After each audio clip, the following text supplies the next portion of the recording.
Olá! Você está no E-Jesus e hoje vamos mergulhar em uma história que você acha que conhece, mas que esconde segredos impressionantes. As cruzadas não foram apenas sobre cavaleiros e batalhas épicas. Foi um tempo de interesses profundos, riqueza e conflitos intensos.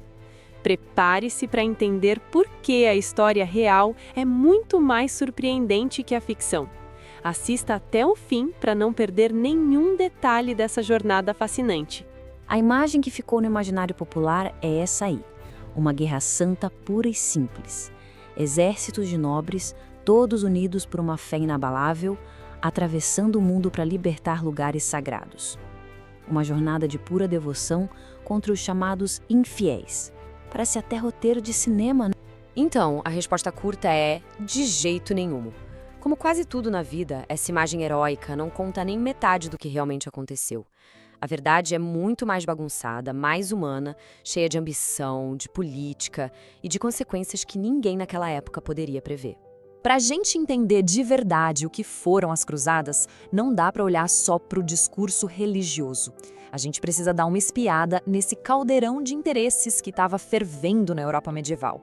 Foi essa mistura que levou milhares de pessoas a costurar uma cruz na roupa e marchar para o Oriente. A justificativa oficial, essa sim, era bem clara e muito poderosa. Em 1095, o Papa Urbano II chamou todo mundo para o que ele definiu como uma peregrinação armada. E a promessa para quem fosse lutar era, assim, a maior recompensa espiritual que alguém poderia querer: o perdão total de todos os pecados. Numa época de fé profunda e um medo danado do inferno, essa era uma oferta praticamente irrecusável. E é aqui que a coisa começa a ficar interessante. Porque sim, a fé era um motor gigantesco, mas vamos ser sinceros, não era o único. Para um monte de nobres que não iam herdar nada, era a chance de ouro de conquistar suas próprias terras. Para os comerciantes, a possibilidade de abrir rotas de comércio novinhas em folha. E para a própria Europa, era um jeito de mandar para longe a violência daqueles cavaleiros que viviam brigando entre si, uma verdadeira válvula de escape. Olha só essa comparação, ela deixa tudo bem claro. De um lado, o discurso oficial sobre libertar Jerusalém, unificar os cristãos. Do outro, o que aconteceu na prática. Cidades como Gênova e Veneza ficaram podres de ricas financiando as expedições. Novos reinos foram criados no Oriente. Ou seja, enquanto o papo era sobre salvação, a prática era sobre poder e, claro, muito dinheiro. A fé acabou abrindo caminho para a fortuna. E tem mais um detalhe super importante que muita gente esquece. As cruzadas não foram só aquelas campanhas em direção a Jerusalém. O movimento foi um fenômeno bem maior, com batalhas acontecendo em vários lugares, inclusive dentro da própria Europa. Dá uma olhada nesse mapa aqui. Além das famosas cruzadas no Oriente, rolou a Reconquista na Península Ibérica, para expulsar os muçulmanos. E teve também a Cruzada Albigense, no sul da França, que foi uma guerra não contra muçulmanos, mas contra outros cristãos que a Igreja considerava hereges. Ou seja, a Guerra Santa tinha muitos alvos diferentes. Ok, até agora a gente viu a história pela ótica de quem invadiu, certo? Dos europeus. Mas e para quem já morava lá? Como é que eles viram a chegada desses cavaleiros? Bom, para a população do Oriente Médio, não foi uma libertação. Foi o começo de um verdadeiro pesadelo. Esse trecho aqui é pesado. É de uma crônica árabe da época, descrevendo a conquista de Jerusalém. É um relato brutal, que mostra que os invasores, que eles chamavam de franj ou francos, não faziam muita distinção. A violência deles atingiu todo mundo, muçulmanos, judeus, todos. E aqui está o ponto principal dessa perspectiva.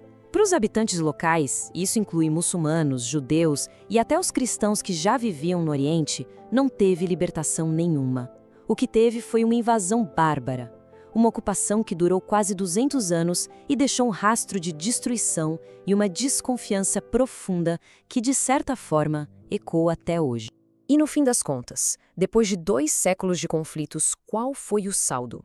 O legado das cruzadas é imenso e, em grande parte, bem irônico.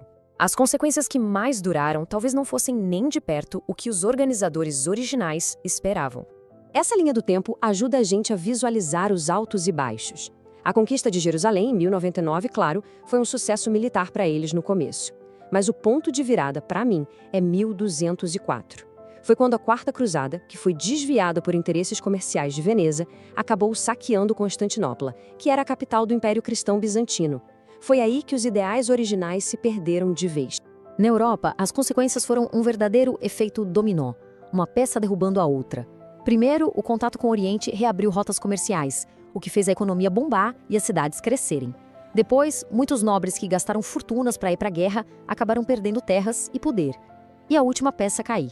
Com a nobreza mais fraca, os reis conseguiram centralizar o poder, plantando as sementinhas dos países modernos que a gente conhece hoje.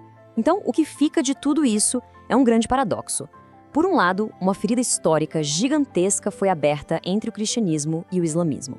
Por outro, a Europa foi inundada com novos produtos, novas ideias, novos conhecimentos. E a maior ironia de todas, o movimento que começou para aumentar o poder da igreja, a longo prazo, acabou enfraquecendo o Papa e fortalecendo os reis. Vai entender? No final das contas, as cruzadas não foram só sobre fé. E também não foram só sobre ganância ou violência. Foram um fenômeno onde o sagrado e o profano andaram o tempo todo de mãos dadas. A pergunta que fica é: como a gente deve lembrar de um evento histórico que foi feito tanto de devoção sincera quanto de uma brutalidade terrível? Pensar nisso é essencial para entender não só o passado, mas também as raízes de muitas tensões que ainda existem no nosso mundo.